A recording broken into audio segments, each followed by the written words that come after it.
Air dalam kolam, ikan dalam kolam. Ntar buka api dulu. Oke, pakai baik dulu.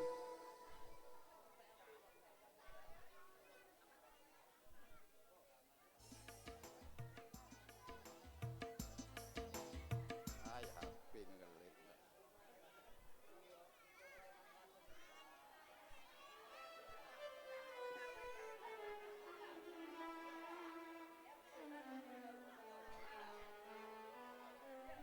Dapat lagi, kasih lah.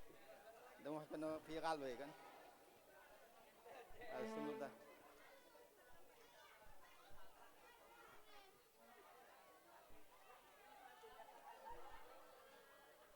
Payah sinyal. Kep.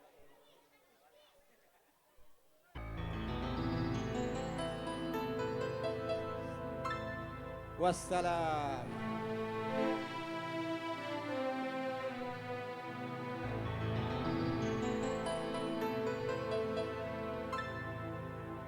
Bila ingin melihat ikan di dalam kolam, tenangkan dulu airnya sebening kaca.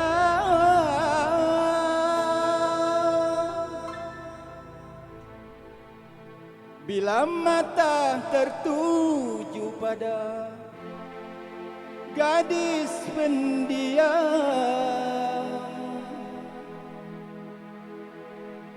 caranya tak sama menggoda darah lincah. Ya boy, silakan keluar dia, keluar dia.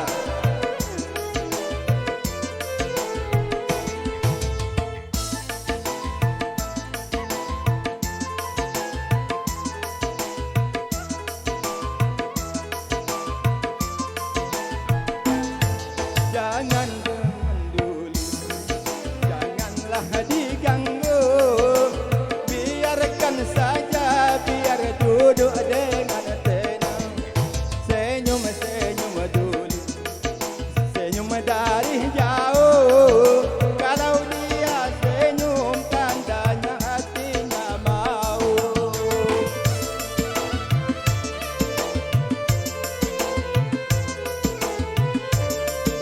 Ya boy, wassalam.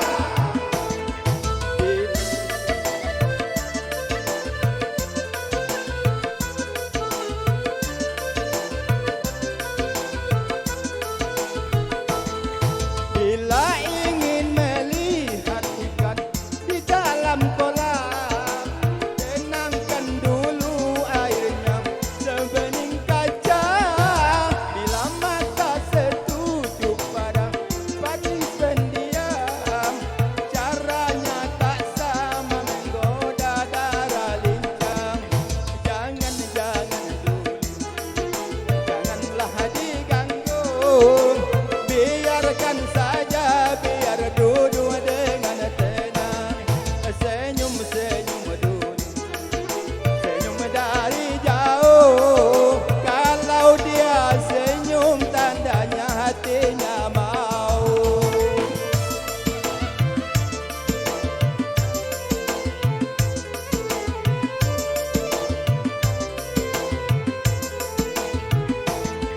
Bila ingin melihat ikan di dalam kolam, tenangkan dulu airnya sebening kaca.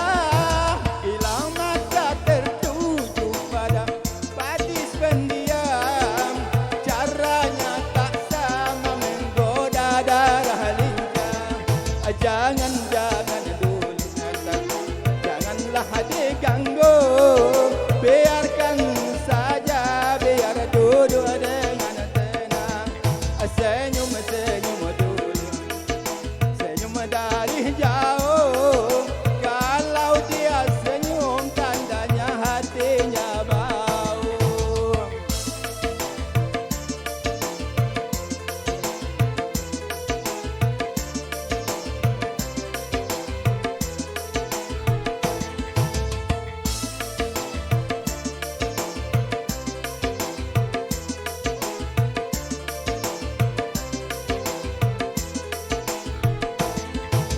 Bila ingin melihat ikan di dalam kolam, tenangkan dulu airnya sebening kaca. Bila mata tertuju pada gadis pendiam, caranya tak sama menggoda darah lincah. Jangan dulu, janganlah diganggu, biar saja, biar duduk dengan tenang. Senyum dulu, senyum dari jauh. Kalau dia senyum, tandanya hatinya mau. Kalau dia senyum, tandanya hatinya mau. Kalau dia senyum, tandanya hatinya mau. Terima kasih, semoga terhibur untuk kita semua. Minha, Dema, Nay.